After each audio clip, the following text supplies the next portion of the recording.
पालिकावासीहरूले तपसिल अनुसारको नियम पालना गर्नुहुन हार्दिक अनुरोध छ।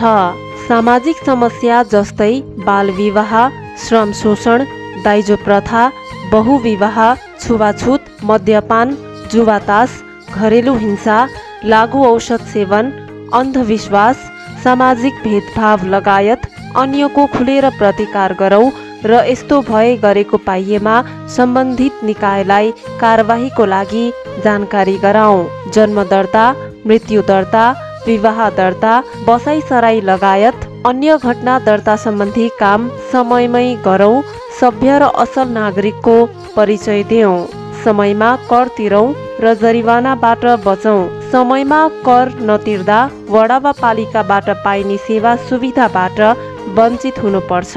सार्वजनिक स्थलहरू जस्तै नदी, खोला, नाला, पोखरी, तालतलैया, पार्क, उद्यान एवं धार्मिक, सांस्कृतिक, ऐतिहासिक धरोहर तथा अन्य सार्वजनिक स्थलको संरक्षण, मर्मत र सरसफाइमा विशेष ध्यान देऊ।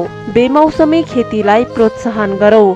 बाँझो जमिनमा सुन फलाओ भन्ने नारालाई आत्मसात गर्दै स्वदेशमै रोजगारी सिर्जना गरौँ। मेरो स्वास्थ्य मेरो जिम्मेवारी भन्ने नारालाई आत्मसात गरौँ। योगा, ध्यान, कसरत आदि दैनिक गर्ने गरौँ। नदीजन्य पदार्थको गैर कानुनी उत्खनन तथा दोहन भएको थाहा पाए तुरुन्त नजिकको प्रहरी कार्यालय, स्थानीय सरकार वा सम्बन्धित निकायलाई जानकारी गराऊ। देशव्यापी रूपमा सञ्चालन हुन गइरहेको राष्ट्रिय परिचय पत्र निर्माण कार्यमा सहभागी हौँ। असल नागरिकको कर्तव्य पूरा गरौँ। यस कार्यालयको सम्पूर्ण ठेक्का, टेन्डर प्रक्रिया अनलाइन माध्यमबाट भइरहेको हुँदा ढुक्क भई सेवा लिन सम्बन्धित सबैमा अनुरोध छ। गाउँ टोलमा झै झगडा विवाद नगरौँ। यदि भइहाल्यो भने वडामा स्थापित मेलमिलाप केन्द्र वा न्यायिक समितिको माध्यमबाट समस्याको समाधान गरौँ। हजुरलाई यो कार्यक्रममा स्वागत गर्दै पहिलो प्रश्न के राख्न खोज्यो भने तपाईहरु 5 वर्षलाई भनेर चुनिएर आउनु भएको छ। जनताबाट धेरै इच्छा आकांक्षाहरू छन् जनताका, नगरवासीका, सबै पूरा गर्न सकिन्छ कि सकिन र अहिलेसम्म आइपुग्दाको अवस्था के हो, कतिको प्रगति भइरहेको छ नगरपालिकामा? धन्यवाद। हामी जनताको बीचमा निर्वाचनको समयमा लिखित र मौखिक दुई किसिमका घोषणाहरू गरेर जनताका बीचमा आफूलाई मत मागेका थियौँ।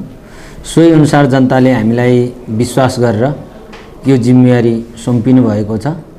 बाँसगढीको समृद्धि र विकासका लागि हामीले कृषि, स्वास्थ्य, शिक्षालाई हामीले पहिलो प्राथमिकता राखेर त्यसपछि भौतिक पूर्वाधार, पर्यटनसँग जोडेर बाँसगढीको विकासका निम्ति हामी अगाडि बढिरहेका छौँ। जनताका आवश्यकताहरू असीमित छन् र ती असीमित आवश्यकताहरूलाई हामीले प्राथमिकताकरण तोकेर हामीले विकासको गतिलाई अगाडि बढाउने प्रक्रियामा छौँ। र यो समय खास गरी हामीले योजनाहरूलाई क्रमबद्ध गर्ने र ती योजनाहरूलाई प्रक्रियामा अगाडि बढाउने काम गरेका छौँ र योजनाका निम्ति प्रक्रियाहरू अगाडि बढाएको छ र केही समयपछि जनताले अनुभूति गर्ने गरी त्यसको परिणाम तपाईहरूले पनि थाहा पाउने गरी आउने छ। गएको आर्थिक वर्ष तपाईहरुको लागि समग्रमा कस्तो रह्यो? प्रगति उपलब्धिहरू कति भए? भने अनुसारको सबै काम गर्न सक्नु भयो कि भएन? र यो आर्थिक वर्षमा कसरी अगाडि बढ्दा भने अनुसारको उपलब्धि, लक्ष्य, उद्देश्य प्राप्ति गर्न सकिएला, के मान्नु भएको छ?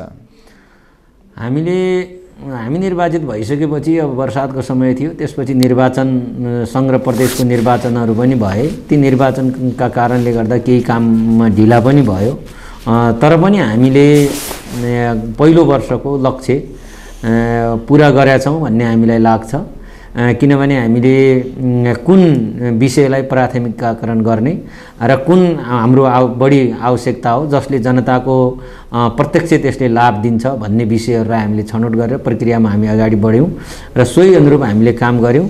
र यस वर्ष हामीले त्यो शिक्षालाई ग्रहण गर्दै आगामी दिनका योजनाहरू बनाएर धेरै विषय हामीले अगाडि बढाइसकेका छौँ। सम्भावना खास के रहेका छन्? यस नगरपालिकाका कुन कुन क्षेत्रलाई अगाडि बढाए यो नगरपालिकाको समग्र विकास गर्न सकिन्थ्यो? काम गर्ने क्रममा तपाईँहरूलाई आइपरेका समस्या, अप्ठ्यारा, चुनौतीहरू के हुन् त? सबैभन्दा अप्ठ्यारो त अब जनताले 3 तहको सरकार छ भन्ने कुराको अनुभूति गर्न सकिरहेका छैनन्। खास गरी जनताले स्थानीय सरकारलाई नै आफ्नो घर दैलोको सरकार भएको कारणले सबै मागहरू स्थानीय सरकारले नै पुरा गर्नुपर्छ भन्ने खालको जनताको बुझाइ छ। त्यसो भएको हुनाले हामीलाई काम गर्ने केही समस्याहरू पनि परिरहेका छ। अर्कोतिर आर्थिक मन्दी भएको कुरा यहाँहरू सबैलाई थाहा छ। गत वर्ष पनि हामीले धन्नै 30% भन्दा कम बजेट हामी कहाँ आयो। हामीलाई जे खालको बजेटको सिलिङ थियो र यस वर्ष पनि बजेट हामीलाई जे खालको सिलिङ छ त्यो सबै आउँछ भन्ने हामीलाई विश्वास छैन। तर पनि हामीले हाम्रो यस गाविसको यस नगरपालिकाको विकासका निम्ति हामीले खास गरी कृषिलाई उत्पादनसँग जोडेर जनताको जीवनस्तर सुदृढ गर्नुपर्छ भन्ने हाम्रो मुख्य लक्ष्य छ। त्यसकारणले त्यो क्षेत्रलाई हामीले प्राथमिकतामा राखेर अगाडि बढाइरहेका छौँ। त्यसको साथसाथै शिक्षा र स्वास्थ्यलाई पनि जनताको आधारभूत आवश्यकताको रूपमा परिपूर्ति गर्ने गरी हामीले काम गरिरहेका छौँ। त्यस्तै गरेर भौतिक पूर्वाधारको क्षेत्रमा खास गरी हाम्रो राजमार्ग पूर्व पश्चिम राजमार्ग बाँसगढी नगरपालिकाको बीच भागबाट गएको छ। त्यसबाट उत्तर र दक्षिण जुन बाटाहरू छन् ती बाटाहरूलाई हामीले स्तर उन्नति गर्ने र कालोपत्रे गर्ने खालको योजना छ, जसले हामीले गाउँको उत्पादनलाई बजारसम्म पुर्याउने र बजारका चिजहरू गाउँसम्म पुर्याउनका निम्ति सहज होस् भन्ने हाम्रो चाहना छ। सोही अनुरूप हामीले हाम्रा कामलाई अगाडि बढाइरहेका छौँ। सर, स्थानीय सरकार भनेको जनताको घर दैलोको सरकार, नजिकको सरकार। यहाँ पारदर्शिताका कुराहरू हुनुपर्छ, अनियमितता हुनु हुँदैन, भ्रष्टाचार हुनु हुँदैन भन्ने कुरा। तर व्यापक रूपमा भ्रष्टाचार अनियमितता यही नै छ भन्ने जनताले गुनासो गर्नुभएको छ। सुशासन कायमका लागि तपाईँ नगर प्रमुखले के गर्नुभएको छ त नगरपालिकामा? तपाईँहरूलाई बाटोमा कसले के भन्छ भन्ने कुरासँग त हामीलाई अर्थ राख्दैन। हामी निर्वाचित भइसकेपछि सुशासन कायम गर्ने कुरा, भ्रष्टाचारलाई न्यूनीकरण र नियन्त्रण गर्ने कुरा हाम्रो मुख्य लक्ष्य छ। त्यस भएको हुनाले हामी आइसकेपछि हिजोको जम्मै कुराको जिम्मेवारी हामी लिन सक्दैनौँ। हामी आइसकेपछि कुनै पनि त्यस्ता भ्रष्टाचारका घटनाहरू यदि छन् भने तपाईँहरूले हामीलाई भन्न सक्नुहुन्छ। हामी बाँसगढी नेपालको यस्तो पालिका हो जो जनप्रतिनिधि लगायत सम्पूर्ण कर्मचारीहरूले 1 वर्षसम्म गरेका हरेक क्रियाकलापहरूको एउटा कार्यपालिका नगरसभाले एउटा समिति गठन गरेर पनि हामीले सबैलाई आजसम्म तपाईँहरूले गरेका यिनी कामहरू ठिक छन् र यसलाई अझ व्यवस्थित गरेर अगाडि बढ्नुपर्छ भन्ने कोणबाट हामी अगाडि बढेका छौँ। त्यसो भएको हुनाले अब अहिले आरोप त मान्छेले विभिन्न खालका यो देशमा स्थानीय सरकारलाई, स्थानीय तहलाई एकातिर जनताले आफ्नो आवश्यकताहरू परिपूर्ति गर्ने ढङ्गले बुझिरहेका छन् भने अर्कोतिर जसले अब केही काम पनि छैन उनीहरूको चाहिँ बसेको छ अनि एकले अर्कालाई आरोप लगाएको छ। नकारात्मक रूपले कुरा काटेर बसिराख्ने मान्छेहरूको सङ्ख्या पनि धेरै छ। त्यसकारण हामी यहाँ 3 पार्टीको मिलिजुली सरकार छ। त्यसकारण हामी 3वटा पार्टीकै साथीहरूको बिचमा सहकार्य समन्वयबाट बाँसगढीको सुशासन, समृद्धि र विकासको मैले नेतृत्व गरिराखेका छु। सोही अनुसार हामी अगाडि बढिराखेका छौँ भन्ने कुरामा म विश्वस्त छु। त्यसो भएको हुनाले आफूले गरेको कामप्रति सन्तुष्टि हुने कुरा प्रमुख कुरा हो।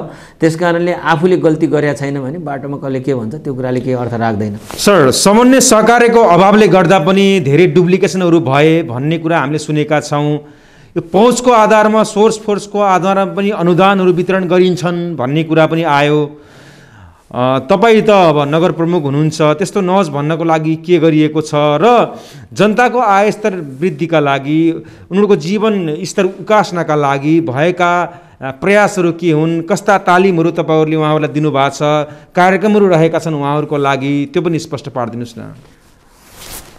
हामीले अब अनुदान वितरणको सन्दर्भमा डुप्लिकेसन भयो भन्ने कुरा त अब सङ्घको प्रदेशको ठुल्ठुला कार्यक्रमहरू आउँदाखेरि हो। तर हामीहरू पालिकामा त्यस्तो अहिले आइपुगेको पनि छैन। हामीले प्रष्ट भनेका छौँ हामी आइसकेपछि एकचोटि कुनै खालको कृषि क्षेत्रको खास गरी हामी अनुदान दिने कुरा हो त्यो दिइरहँदाखेरि हामी एकचोटि दिइसकेपछि उहाँहरूलाई फेरि दिँदैनौँ। र फेरि पनि अहिले हामीले खास गरी कृषि औजारहरू साना हाते ट्र्याक्टरहरू मात्रै वितरण गरेको त्यसमा चाहिँ हामीले चारा मेसिनहरू किसानहरूलाई वितरण गरेका छौँ भने अरू अनुदानको सन्दर्भमा हामीले उत्पादन हातमा अनुदान साथमा भन्ने खालको कार्यक्रम ल्याएको छौँ। हामीले गोठ बनाउँदाखेरि 50 जनाले निवेदन दिन्छ, 5 जनालाई दिनुपर्छ, त्यसले गर्दा 45 जनाले पाएन, आफ्नो मान्छेलाई दिए डुप्लिकेसन भयो भन्ने खालको आरोप खेल्नुपर्छ। त्यसकारण हामीले 50 जनालाई अनुदान दिने खालको व्यवस्था मिलाएको छौँ। त्यसकारण हामीले दुधमा चाहिँ पशु सुत्केरी कार्यक्रम लागू गरेका छौँ। धन्य हामीले एउटा पशु ब्यायो भने 2000 दिन्छौँ। त्यसो गर्दाखेरि जसको पनि हामी चाहिँ दिने भइहाल्यो, जति भयो भने त्यसले पाउँछ। 10 वटा पाल्या छ भने 20,000 पाउँछ, एउटा पाल्या छ भने हामीले 2000 दिन्छौँ। त्यसको साथसाथै हामीले कृषि क्षेत्रमा बिमाको सम्पूर्ण प्रिमियम रकम हामीले नै तिर्दिया छौँ। नगरपालिकाले निःशुल्क बिमा पालिका हो हाम्रो। त्यसो कारण त्यसले कृषि क्षेत्रको जुन क्षति भइराखेको छ, विभिन्न खालका नोक्सानीहरू भइराखेको छ, त्यसलाई चाहिँ न्यूनीकरण होस्, त्यो क्षतिपूर्ति किसानहरूले पाउन् भनेर हामीले बिमालाई पूर्ण रूपले निःशुल्क गरेका छौँ। त्यस्तै गरेर हामीले खसी बाख्रा पाल्ने किसानहरूको निम्ति पनि हामी त्यही कसले खसी कति बेच्छ, बाख्रा कति बेच्छ, बङ्गुर कति बेच्छ, तरकारी कति बेच्छ भन्ने आधारमा हामीले अनुदान दिने भनेका छौँ। त्यस्तै गरी कुखुरा पाल्ने किसानहरूको पनि उसले कुखुरा कति राख्छ त 200 भन्दा बढी कुखुरा पाल्ने किसानहरूको निम्ति हामीले प्रति चल्ला 2 रुपियाँ दिने व्यवस्था मिलाएको छौँ। त्यस कारणले हामीले डुप्लिकेसन हुने कुरा, काम नगरेका किसानहरूले पाउने कुरा रोक्ने सन्दर्भमा हामी सचेत छौँ, सजग छौँ र जसले काम गरिराख्नु भएको छ, जसले दुःख गर्नु भएको छ उहाँहरूले पाउनुपर्छ भन्ने छ। हामी कहाँ माटो परीक्षण मिनी ल्याब पनि राखेका छौँ। हामीले अब किसानहरूको माटोलाई परीक्षण गरेर माटोको अवस्था के छ भन्ने कुरा त्यो पनि निःशुल्क व्यवस्था मिलाएको छौँ। हामीले अहिले चाहिँ कमसेकम किसानहरूले ब्याङ्क तथा वित्तीय संस्थाहरूले त्यो खेती गर्नका निम्ति ऋण प्राप्त गर्न सकिरहेको छैन। त्यसकारणले हामी पालिकाको तर्फबाट 0% हामीले सहकारीलाई दिने र सहकारीले त्यस्ता उद्यमीहरूलाई 1% ब्याज दिने गरी हामीले केही रकमको व्यवस्था गरेका छौँ। त्यसकारण यसरी हामीले यो किसानहरूको जीवनस्तर माथि उठाउने र उनीहरू स्वरोजगार सिर्जना गर्ने खालका कामहरू गरेका छौँ भने स्वास्थ्यको क्षेत्रमा आज हाम्रो 11 ठाउँबाट स्वास्थ्य सेवा प्रभाव भइरहेको छ। नगर अस्पताल अब पूर्ण रूपले सम्पन्न हुने तहमा छ भने हामी जो आधा डाक्टरको काम गर्ने महिला स्वयंसेविकाहरू हुनुहुन्छ उहाँहरूलाई पनि हामीले प्रोत्साहन गर्ने गरी नेपालकै पहिलो पालिकाका रूपमा उहाँहरूलाई सामाजिक सुरक्षा कोषमा समावेश गरेर उहाँहरूले गरेको सेवाको सम्मानका निम्ति त्यो सामाजिक सुरक्षामा तिर्नुपर्ने सम्पूर्ण रकम नगरपालिकाले तिरिराखेको छ भने महिलाहरूको सम्मान, महिला तथा बालबालिकाको क्षेत्रमा जाँदाखेरि आज हामीले हाम्रो गाउँठाउँमा जे खालको दुर्व्यसनहरू छ त्यसलाई रोक्नका निम्ति, न्यूनीकरण गर्नका निम्ति हामीले योजना बनाएर लागेका छौँ भने आज पुरुष र महिलाको बिचमा भेदभावलाई न्यूनीकरण गर्नको निम्ति छोरी बचत खाताको रूपमा हामीले विकास गरेका छौँ। आज एकजना छोरी जन्म्यो भने हामीले नगरपालिकाको तर्फबाट 5,000 उहाँहरूलाई चाहिँ प्रोत्साहन गर्छौँ, जसलाई हामीले ब्याङ्कमा राखिदिने व्यवस्था बनाएको छौँ र 16 वर्षपछि उहाँहरूले चाहिँ एकैचोटि 34-35 हजार पाउने व्यवस्था हामीले मिलाएको छौँ। जो उहाँहरूले कमसेकम एसी दिइसकेपछि उहाँलाई पढ्नका निम्ति थोरै भए पनि सहज होस् भन्ने छ। त्यस्तै गरी शिक्षाको क्षेत्रमा कुरा गरिरहँदा आज 2055-56 सालका दरबन्दीहरू अहिले पनि कायम छन्। विद्यार्थी र स्कुलको सङ्ख्या बढिरहेको छ। त्यसकारणले आज क्याम्पसहरूमा पढ्ने विद्यार्थीहरूलाई पढ्दै कमाउँदै कार्यक्रम अन्तर्गत हामीले उहाँहरूलाई प्रोत्साहन गर्ने, पढ्नका निम्ति हामीले प्रोत्साहन गर्ने र हामीले प्रोत्साहन गरे बापत उहाँहरूले कमसेकम आएर त्यो क्याम्पसहरूका विद्यार्थीहरूले विद्यालयहरू जो प्राविदेखि मावि तहसम्म गएर पढाउने खालको व्यवस्था मिलाएको छौँ भने त्यसरी हामीले झन्डै 50-60 जना विद्यार्थीहरूलाई त्यो काममा सहभागी गराएको छौँ। यसरी हामीले शिक्षा, स्वास्थ्य, कृषिलाई जोडिरहेको छौँ। त्यस्तै गरेर हामीले पर्यटनको क्षेत्र तपाईँले फेरि शिक्षा, स्वास्थ्य, कृषि त्यसै गरी सडक, पूर्वाधारलाई मात्रै प्राथमिकता दिनुहुन्छ। तपाईँले हेर्नुपर्ने त 22-23 वटा क्षेत्र हुन् नि मेयर साहब। यसरी 4-5 वटा मात्रैलाई हेर्दा अन्य क्षेत्रहरू ओजनमा पढ्ने सम्भावना पनि केही रहन्छन्। त्यस्तो हुन्छ कि कस्तो हुन्छ हाम्रो नगरपालिकामा? होइन, अब त्यो क्षेत्र मैले अघि नै भने 3 तहका सरकारमध्ये जनताले स्थानीय सरकारलाई मात्रै बुझेको जस्तो देखिन्छ। त्यसो भएको हुनाले हामीले यिनीलाई यसको साथसाथै अघि मैले भने अब पर्यटनको क्षेत्रमा मैले कुरा गर्दै थिएँ कि हामीले च्यामा सिमसा क्षेत्र, बबई भ्याली, हाम्रो राष्ट्रिय बर्दिया निकुञ्ज छ, त्यसलाई समेत जोडेर हामीले भग्राताल, बेलौरी, सिमसारहरूसँग जोडेर पदयात्रा हामी कहाँ यहीँ ठुलो ओम केदारेश्वर जो 100औं गन्तव्य स्थानमा पर्दछ, थारू समुदायको बाँके, बर्दिया, दाङ, कैलाली, कञ्चनपुर समेतको आस्थाको केन्द्रबिन्दु बड्की भवानी छ, जसलाई हामीले डिपिआर गरेर त्यसलाई निर्माण गर्ने काममा अगाडि बढिरहेका छौँ। त्यसो भएको हुनाले अब जनताका प्रत्यक्ष सरोकारका विषयहरूलाई हामी सम्बोधन गरिरहेछौँ। त्यस्तै गरेर आज ज्येष्ठ नागरिक जो विभिन्न खालका अपाङ्गहरू हुनुहुन्छ उहाँहरूको सामाजिक सुरक्षा हामीले वडा कार्यालयमै गएर वितरण गर्ने व्यवस्था मिलाएको छौँ। त यसरी हामीले जनताका जुन आवश्यकताहरू हुन् त्यसलाई चाहिँ हामीले आफ्नो कर्तव्य बोध गरेर काम गर्ने कुरातर्फ हामी निरन्तर रूपमा लागिरहेका छौँ। सर, अब कार्य सम्पादनतिर जाउँ। तपाईँहरू जनप्रतिनिधि, एकातिर कर्मचारी तन्त्र पनि रहेको छ। तपाईँहरूले नीति नियम बनाउने हो र कार्यान्वयन उहाँहरूले गर्ने हो र कार्यान्वयन गर्दाखेरि तपाईँहरूको हस्तक्षेपका कुरा, दबावका कुरा पनि रहन्छन्। धेरै पालिकामा त्यो देखियो। तपाईँहरूको के रहेको छ? त्यस्तो नहोस् भन्नको लागि के गर्नुपर्छ? होइन, हामीले नियम कानुन तपाईँले नगर्नुला, तर अन्य वडा अध्यक्ष अथवा कुनै सदस्यले त गर्न सक्छ। गर्दैन। हामी चाहिँ नीतिगत निर्णय हामी गर्ने हो। हामीले नीतिगत निर्णय गरिसकेपछि नियम र कानुनले मिल्ने कुराहरू उहाँहरूले गर्नुहुन्छ। केही कानुनका अप्ठ्याराहरू पऱ्यो भने हामीले कार्यविधिहरू बनाउने कुरा, ऐन बनाउने कुराहरू हामी बनाउँछौँ।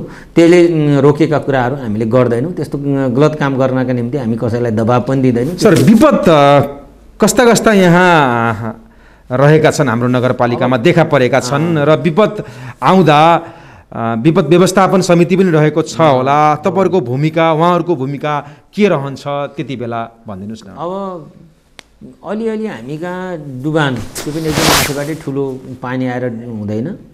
अब सामान्य 8-10 घरहरू डुबान पर्ने स्थिति हुन्छ। त्यसबेला हामी हाम्रो विपद कोषबाट त्यस्तो पर्यो भने हामी सपोर्ट सहयोग गर्छौँ।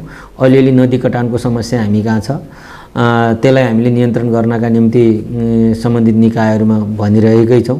अब बर्दिया राष्ट्रिय निकुञ्ज छ, कहिलेकाहीँ त्यो निकुञ्जका जनावरहरूले केही समस्याहरू पारेका छन्। त्यसको निम्ति हामीले हाम्रो तर्फबाट गर्नुपर्ने सहयोग गर्छौँ। जस्तै हामीले अब आग लागि, अब तराईको जिल्ला हो, गर्मीको समयमा हुनसक्छ, त्यसको निम्ति हाम्रो दमकल छ। हामी त्यसको आग लागि नियन्त्रण गर्ने कुरामा पनि हामी 24 घण्टा तल्लिन्छौँ। बिरामीहरू त्यस्तो अपरचट केही पऱ्यो भने हामीसँग एम्बुलेन्स छ, त्यसले पनि हाम्रो सेवा प्रवाह गरिराखेकै छ। त्यस कारणले विपदका क्षेत्रहरूलाई हामीले के हुन् भनेर त्यो पहिचान पनि गरेका छौँ। त्यसलाई चाहिँ न्यूनीकरण गर्नका निम्ति हाम्रो तर्फबाट हाम्रो स्रोतले भ्याएसम्म हामी त्यसलाई रोकथाम गर्ने, न्यूनीकरण गर्ने काम। सर, विकास निर्माणका कार्यहरू उपभोक्ता समिति मार्फत गराउनुहुन्छ, टोल विकास संस्था मार्फत गराउनुहुन्छ अथवा निर्माण व्यवसाय मार्फत गराउनुहुन्छ? के छ हाम्रो नगरपालिकाको? हामीले त्यसको क्राइटेरिया छ। हामीले 5 लाखभन्दा साना र जो श्रमदानबाट गर्न सक्ने केही त्यस्ता साना योजनाहरू हामी टोल विकास संस्था, बडगर संस्था, उपभोक्ता समितिहरूबाट गराउँछौँ भने त्योभन्दा ठुला योजनाहरू हामीले अनलाइन सिस्टमबाट टेन्डर गर्ने गरेका छौँ। निर्माण व्यवसायहरूले पनि धेरै लापरवाही गरे स्थानीय तहमा काम गर्दा भन्ने कुरा सुनिएको छ। सर, यहाँ पनि त्यस्तै छ के छ? अब कोही त एकदम राम्रो हुनुहुन्छ। अब एकसाथ काम गर्ने सन्दर्भमा अहिले आर्थिक मन्दी छ, त्यस कारणले उहाँहरू पनि अब पहिले अलि इबिडिङ सिस्टमबाट हुने गरेर मिलेर गरेको अवस्था। अब अहिले ठुलो कम्पिटिसन छ, अनलाइनबाट गर्दाखेरि कसले कति गर्छ भन्दा अलि बिलो आउनुपर्ने। त्यस कारणले काम गर्ने उहाँहरूलाई पनि के समस्याहरू होला नि। तैपनि हामी कहाँ त 2-3 जना निर्माण व्यवसायी बाहेक अरू सबैले राम्रै काम गर्नुभएको छ। उहाँहरूलाई पनि काम गर्नको निम्ति हामीले प्रोत्साहन गरिराखेका छौँ। काम गर्नु भएन भने नियम कानुन अनुसार हामीले उहाँहरूलाई चाहिँ के गर्नुपर्छ हामी गर्छौँ। सर, शान्ति सुरक्षा अञ्चयन, त्यसै गरेर दुर्घटना न्यूनीकरणका लागि ट्राफिकले पनि केही भूमिका खेल्नु भएको छ होइन, प्रहरीले पनि खेल्नु भएको छ, अन्य पनि निकायहरू रहेका छन्। तर स्थानीय तहले पनि केही गर्नुपर्ने हो। बढी एक्सिडेन्टहरू यहाँ हुन्छन्, हजुरलाई थाहा छ, हाइवे हो होइन, त्यसको लागि भनेर नगरपालिकाको ध्यान कति गएको छ? अब हामीले त के गर्नु, राजमार्ग 4 लेन बनाउनुपर्छ भन्ने छ, हाम्रो स्रोतभित्र पर्दैन। अब खास गरी हामीले प्रहरी र ट्राफिकसँग समन्वय गरिराखेकै छौँ। त्यसमा केही त्यस्तो खालको थप सङ्केतहरू गर्नुपर्ने छ भने भन्नुहोस्, हामी त्यो खालको काम पनि गरौँ। तपाईँले अलिकति ड्युटीलाई कडा गर्नुहोस् भन्ने खालको समन्वय हामी इलाका प्रहरीसँग गरेकै छौँ। तर पनि राजमार्ग अत्यन्त साँघुरो छ, यात्रीहरूको चाप बढी छ, दुर्घटना। तर तपाईँहरूले सिसिटिभी क्यामेरा पर्याप्त राखिदिनु पर्ने हो ठाउँ ठाउँमा, त्यो राख्न सक्नु भएको छ कि छैन? राखेको छैन। अब त्यो बजारमा त 1-2 ठाउँमा छ। अब पुरै अब सिसिटिभी क्यामेराले मात्रै मोटरसाइकल पल्टिन लाग्यो भने रोक्दैन। त्यसो भएको भने त्यसलाई चोरीहरूको त्यसले चाहिँ बदमासीहरूको चाहिँ कसले गरेछ भन्ने कुरा चाहिँ हेर्ने हो। त्यसलाई हामीले त्यो सिसिटिभी गन भन्ने खालको हुँदो रहेछ एउटा, त्यसलाई अलि कति स्पिडमा चाहिँ हिँडेछ भनेर 2-3 ठाउँबाट हेरौँ भन्ने चाहिँ हो। तर त्यो अलिक महँगो राडर गन, त्यसलाई अलिक महँगो पर्दो रहेछ। त्यसो भएको हुनाले त्यो पनि गर्ने कि भन्ने हामी छलफलमै छौँ। तर पनि उहाँहरूको जो सुरक्षा निकायको जसले यो जिम्मा लिनुभएको छ उहाँहरूलाई हाम्रो तर्फबाट केही सहयोग गर्नुपर्ने हामी गरिराखेकै छौँ। उहाँहरूले आफ्नो काममा दत्तचित्त भएर प्रश्न धेरै थिए, दिए मेयर साहब, तर समय अभाव पनि रह्यो। अन्तमा यो भनिदिनुहोस्, अन्य कुन कुन कुराहरू तपाईँहरूलाई थप भइदिए अझ राम्रो तरिकाले काम गर्न सकिन्थ्यो होला र तपाईँलाई सहयोग सबैको कस्तो चाहिन्छ विकास निर्माणको कार्यमा, के मान्नु भएको छ? पहिलो कुरा त विकास हुन लागि हो भनेर जनताले बुझ्नु जरुरी छ र आफ्नो अगाडि हुने विकासलाई सबैले हातेमालो गर्न जरुरी छ। अर्को कुरा साधन स्रोतको सन्दर्भमा स्थानीय सरकार जनताको घर दैलोको सरकार हो, त्यसो भएको हुनाले राज्यले पनि त्यो क्षेत्रमा सङ्घीय सरकारले बजेटको पर्याप्त व्यवस्था गर्नुपर्छ। अघि तपाईँले आफै भन्नुभयो, जो मन्त्री हुन्छ उसले आफ्नै निर्वाचन क्षेत्रमा मात्रै बजेट लिने खालको परिपाटी छ। यस्तो कुराको अन्त्य हुनुपर्छ र हामीले सबै पालिकाहरूलाई समान ढङ्गले हेर्नुपर्छ भन्ने सङ्घीय सरकार र प्रदेश सरकारले नीति बनाएर बजेट यहाँ पठाउने हो भने त्यो बजेटलाई हामीले पूर्ण रूपमा कार्यान्वयन गर्न सकिन्छ। त्यही खालको अपेक्षा हामीले गरेका छौँ। त्यो खालको पर्याप्त बजेट हो भने हामी जनताको आवश्यकता सहजै पुरा गर्न सक्छौँ भन्ने कुरा म राख्न चाहन्छु। महत्त्वपूर्ण समय र जानकारी दिनुभयो, धन्यवाद। धन्यवाद चाहिँ यहाँलाई पनि। हाम्रो कमसेकम यो छोटो समयमा गरेका क्रियाकलापहरूलाई तपाईँको यो टेलिभिजन मार्फत सबै जनतालाई सूचित एउटा अवसर प्रदान गर्नुभयो, यसको निम्ति तपाईँहरूलाई धेरै धेरै धन्यवाद छ। नमस्कार।